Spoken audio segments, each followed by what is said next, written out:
आपके पास में भी एक कार है, एक टू व्हीलर है, बट आपको नहीं पता है कि आपके जो टायर है उसके ऊपर जो आंकड़े लिखे होते हैं, ये आंकड़े किसके बारे में होते हैं। तो आज की वीडियो जो है बहुत ज्यादा अच्छी होने वाली, बिकॉज मैं आपको बताने वाला हूँ कि ये आंकड़े किसके बारे में होते हैं और टायर के रेशियोज को कैसे कैलकुलेट किया जाता है। तो आइए बताता हूँ। सो दोस्तों, दिस इज अल्टो 800 और इस गाड़ी के जो टायर है, इसके एक्सपेक्टेड रेशियो, इस टायर का जो डायमेंशन होता है उसको कैसे कैलकुलेट किया गया होता है वो मैं आपको बताता हूँ। आ जाओ। सो दोस्तों, बात करते हैं कि ये जो टायर होता है टोटली हम लोग क्या समझते हैं कि ये 12 इंच का है, बट ये 12 का नहीं होता है। एक्चुअली इसमें जो यहाँ पे R12 लिखा होता है, रिम 12, मतलब ये साइन जो होता है यहाँ से यहाँ तक का जो साइज होता है, ये ट्रिम जो साइज होती है, दिस इज कॉल्ड 12 इंच या 12 का अपना टायर है। 12 इंच का टायर होता है, ऐसा कहते हैं। 13 का टायर है, 14 का टायर है।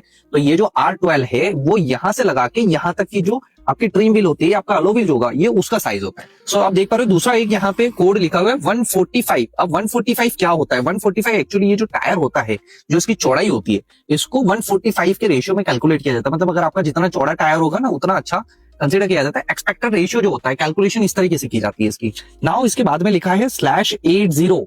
तो ये जो 80 है, ये जो टायर होता है, इसका जो रेशियो होता है, ये उसका 80% ये होता है। तो ये है 80 का डेटा। यहां से यहां तक का जो साइज होता है, दैट इज कॉल्ड 80। R12 मैंने बता दिया आपको। अब बचा 74 का आंकड़ा लिखा है, तो 74T।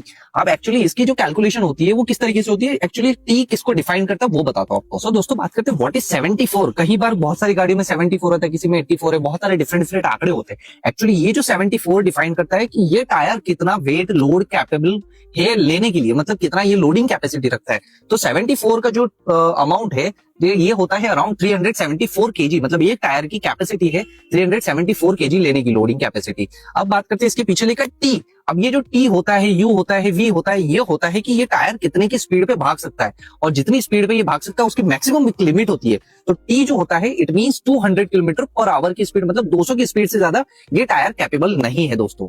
तो दोस्तों, आपको भी ऐसी इन्फॉर्मेटिव वीडियो देखना पसंद है और आप भी जानना चाहते हो कि आपकी गाड़ी के टायर का रेशियो क्या है, उसका कितना लोडिंग कैपेसिटी है, वो कितनी स्पीड में भाग सकता है, तो उसके लिए सारी डिटेल आपको स्क्रीन पे दिख जाएगी कि आपके टायर का कितना स्पीड है। उसके सारे कोड्स मैंने यहाँ पे स्क्रीन पे शेयर कर दिए हैं। दूसरा, उसका लोडिंग कैपेसिटी कितना है, उसका भी मैंने यहाँ पे स्क्रीन शेयर कर दिया है। फिर भी अगर आपको कुछ कंफ्यूजन होता है, प्लीज आप डायरेक्टली मेरे को DM करेगा, मैं आपके सवाल का जवाब दूंगा। Thank you.